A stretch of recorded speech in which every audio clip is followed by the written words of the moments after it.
Hey, what's up, guys? This is zerocielX here, bringing you what may possibly be my last 5th generation battle ever, because I mean 6th gen is literally right around the corner, so I think I'm gonna be done with 5th gen. And appropriately, this is also the last battle I ever had with this team, which actually happened like about a month and a half ago.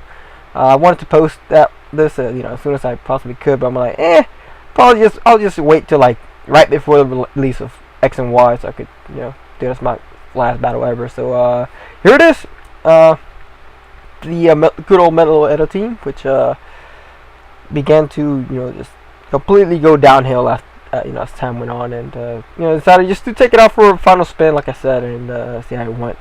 And funnily enough, me and my opponent are running extremely similar teams. The only things that are different will be, of course, our primary special attackers, being Meloetta and Nidoking, and our potentially scarfed Pokemon, which is the Heracross and, of course, Mycobalion.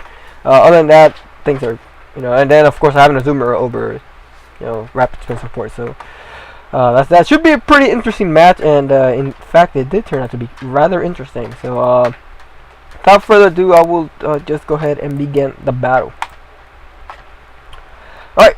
So he decides to lead off with his Zapdos, and I decided to leave with Gligar because I'm like, set up my rocks as soon as I possibly can. But of course, seeing as he led with the Zapdos, that's not an ideal matchup for me.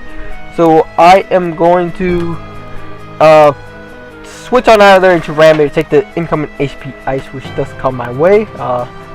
If he had gone for the Volt Switch, well, that would have been a great play on my opponent's part, but I didn't want to play those kind of risky shenanigans this early on, because of course Heracross is a threat and Gligar will waltz the shit out of it. So it's gonna be switching out because I don't know if he's scarfed or what nonsense.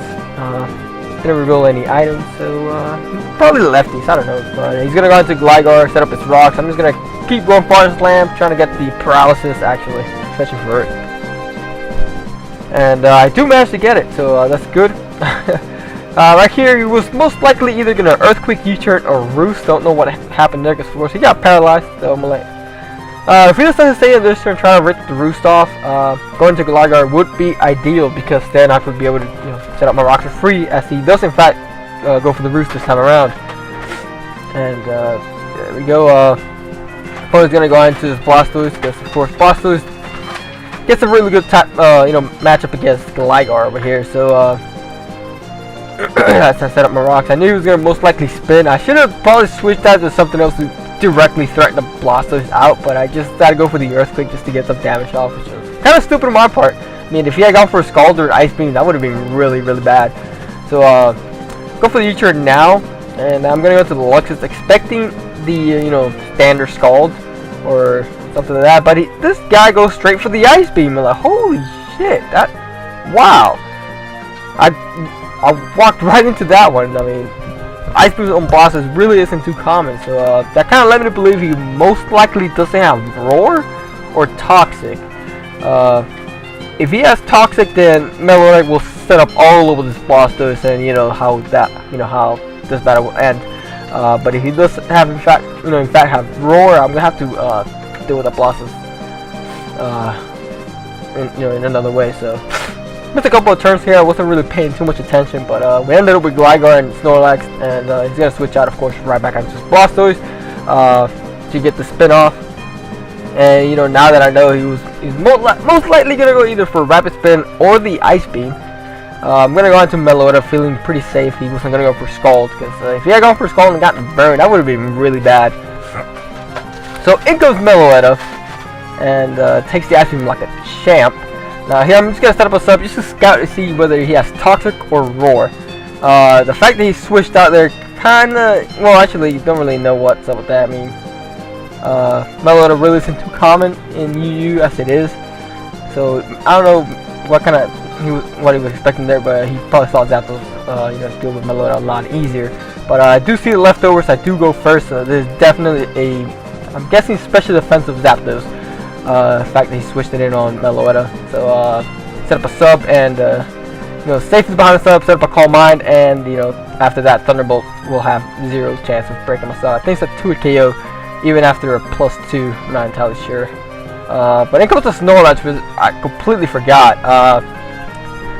And of course, this thing, of course, that's the whirlwind, and they're just gonna whirlwind me out and my boosts, and that's gonna suck. Luckily for me, though, I do have the Psyshock, and I do a massive amount of damage to the Snorlax. Not bad at all, like almost 50%, not too shabby. But of course, it's gonna survive that and whirlwind me out into Boomman, which is fantastic. Because of course, I threatened the hell out of the Snorlax out now, and I do believe I predict him to switch out into his Gligar. Because I mean, why the hell wouldn't he do that, right? So I'm gonna go out into Lux is predicting that, and it does in fact happen. There it is. So in comes the paralyzed Gligar, and I believe I go for the Thunderbolt here or the Roost. I'm not entirely sure. I know I don't go straight for the HPIs because yeah, I do end up going for the Roost because I knew he was gonna switch out. Looking back, I should have gone for the Thunderbolt. I think he might have been a 2-hit KO. I'm not entirely sure. Yeah, it would have easily been a 2-hit KO, but I think now he's either gonna pull the rest or go straight for the Whirlwind. And yeah, he goes for the rest. So if I had gone for the Thunderbolt instead of going for the Roost, the Snorlax would have been dead, and you know, Melota would, you know, just came in later on, you know, on those Blastoise and set up and, you know, just like face. But no, that is not the case. So I'm sitting here trying to burn turns to sleep and stuff like that, and firing off some decently powerful Thunderbolts on this Snorlax. He's taking them, but not too well. 30% to a Snorlax. Zapdos. I mean, that's a lot of damage. So he's gonna get the Whirlwind this time around, which is what I was actually waiting for. And guess what? He rolls me out back into Boomman. Not bad at all. But here, since I kind of did predict the switch, I think I end up going for the Iron Head, just in case he wanted to. Yeah, just in case I, you know, safe play Iron Head. If he decided to stay in, we've gotten a decent amount. But of course, Batman comes in and takes it like a champ. I think that did like what, 15%? That's absolutely nothing. So I'm gonna switch on to Gligar because Gligar was Gligar, but he predicts that, of course, and goes for the U-turn. So he gets the switch initiative there, goes right back out into his Blastoise, and I think we've seen this situation about 3 times now.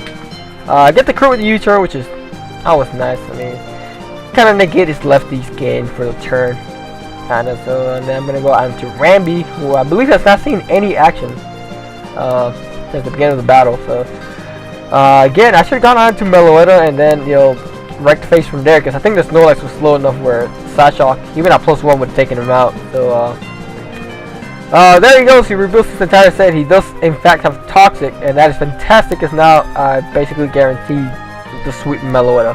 So basically all I need is the free switch to Melota, and then, you know, just take it from there. Although maybe Gligar might be a problem because I am running Psyshock, but I don't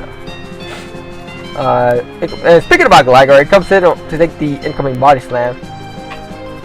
Because of course, Blastoise really can't do much to Snorlax, only just Toxic it. And, you know, really don't mind the Toxic, because of course, Rest Deep Talk, all that stuff. So going on to Boomman, predicting the U-turn or the Roost.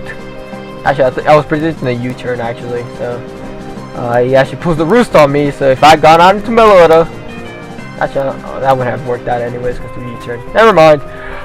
Here he was most likely gonna U-turn, but gets paralyzed. It sucks for him, as I just get the Roost off myself. I need this thing. You know, that's a fail-safe against the Heracross should something happen to my team. So, you know, and then keeping Gligar around is always nice. Try to set up rocks and, you know, pressuring the Blossoms to keep coming in and spinning them away. But whatever. I should have U-turned out, to be honest here. I really don't know why I didn't do it, but it doesn't really matter at all, really. So I'm just gonna U-turn out into, I'm just gonna switch out into Rambi, Thick Fat, take the Ice Beam like a champ, and I believe I'll go for the Whirlwind this time around, or the Body Slam. What I don't know, because I had this battle, like I said, like I think almost 2 months ago. But here I believe I pulled a double switch, predicting him to go into his Gligar again, and not bad. Money Shot finally rearing her face once again, and I believe I go for the Waterfall here. I mean, you still do a decent amount, 28% for a resistant hit. That's not too bad. I mean, I could have gone for the superpower, but if Gligar had stayed in, that would have been kind of stupid. Now, if I had double edge, I think I would have gone for that, but I don't have it, so yeah. He goes for a Skull this time around. Went on to Rambi, because I'm already toxic, so I don't have to worry about the burn. But I am getting pretty low in health, so I believe I'm gonna go for the rest this time around, or the Whirlwind, or something like that. I think I go for the rest. As in comes the Heracross. Yeah. I lost my train of thought there for a moment, so get the rest off, and I'm gonna switch out into Heracross, freaking Gligar, who said decent amount of health to be able to take at least 3 Cerebral Stone Edges. Wow. So this thing's probably most likely Scarfed. So that's cool. In comes Elvis, the Nidoking, finally showing his face. As I just get the roost off. Of course, having Gligar, you know, a pretty decent amount of health would definitely help. Because, you know, it's never a bad thing. So, gonna go into Rambi, and I believe my opponent predicts that. No, he doesn't. He goes straight for Fire Blast. I don't know why what he was predicting there. I mean, she's gone for the Earth Power. I mean, I don't know. But here I'm gonna go for the. I'm gonna switch out into Luxus. Actually predicting the Earth Power, but he actually goes for the Focus Blast. I'm like, oh shit. So here I could have roosted, but there was also the chance that he made Earth Power, so I didn't want to do that. But my opponent predicts that, either that or he just doesn't give a fuck and just goes for the Ice Beam and just takes me out, but not without taking some very, very heavy damage from Luxus over there, enough to the point where Azumarill over here will just threaten him out with the Choice Bandit Aqua Jet. And do I predict the switch? I don't think I do, because I think I need to go straight for the double switch into... Who do I switch out into? What? Meloetta, what the hell was I predicting? I think I was yes, that's right. I was predicting the bosses to come in, so I pull the switch into Meloetta so I can sit up all over that thing and just destroy this man's team. But that is not what happened. So he was probably either banking on the fact that Gligar could take hits a lot better, or he was just trying to sack it. I don't know. But I'm gonna go into Boomer predicting the U-turn. So he's gonna go into the Scarf Heracross. But of course, since I am Scarf myself, I'm gonna go for the Volt Switch first, reveal to my opponent I am Show Scarf, and then go into Gligar, because why not? I mean, I could have gone for the Stone Edge, but that wouldn't have really done too much. It would have taken out the Heracross, and I don't want to lose Booman, because of course he's my Scarfer, so that's the thing. So he's gonna go fire off a close combat, because of course he was not expecting me to be Scarfed. And he's going to switch out to his Blossom. I'm going to go for the U-turn. And then this is where everything goes downhill for my opponent. Because now I get the free window that I was looking for the entire battle. Go on into Meloetta. And, you know, you guys already know what happened. It took 43 turns for this, this perfect setup to finally occur. And it is finally here. My opponent makes the really bad play of going on to the Zapdos. Because, I mean, I'm already showing him I'm faster than him. I'm a subcall mindset, so that was a really big misplay on my opponent's part, because now he's gonna have to go out to his Sleepy Snorlax. I'm behind a sub, and I'm gonna go for the +1. Now here, I'm basically banking on hacks to win. I mean to sweep Meloetta, not to win. So I'm gonna go for the Side Shock. Pray to God he does not get the Whirlwind. I'll be fine if he gets a Body Slam, but so long as he doesn't get the Whirlwind, I'll be fine. And he does a pulls the rest, and you know, basically he's fucked at this point. My opponent's basically fucked at this point, because that Side Shock would easily take out the Snorlax, and he basically has to sack his Heracross, or actually I believe the Heracross is the only thing that's faster than Meloetta at this point, other than Nidoking. But Nidoking really can't break subs from +1 Meloetta. So there it is. He goes for the Earth Power, as I just, you know, turn to a dick and start setting up in his face, because I know I'm free to do so. And there it is. I do know another Earth Power will break my sub, so I'm just gonna set up another sub here. And then I believe my opponent, you know, sees that he's futile, that he has basically lost the match to a subcall Meloetta, and then he's gonna end up forfeiting. And there it is in 50 turns. the battle is over. So it's kind of a shame I didn't really manage to pull the straight sweet Meloetta, but I basically did, even though it has not been captured in video. So anyways guys, I hope you guys enjoyed this final 5th generation battle that we'll ever be posting, most likely. I don't know, maybe down the road I'll do some, I don't know, but regardless, I hope you guys enjoyed, and I hope you guys are looking for some X and Y shenanigans. Oh my god, dude, it's 1 fucking week away. I can hardly contain my excitement. You guys have no idea. So anyways, I'll leave that for another day. Like I said, hope you guys enjoyed, and I will see you guys next time. Bye.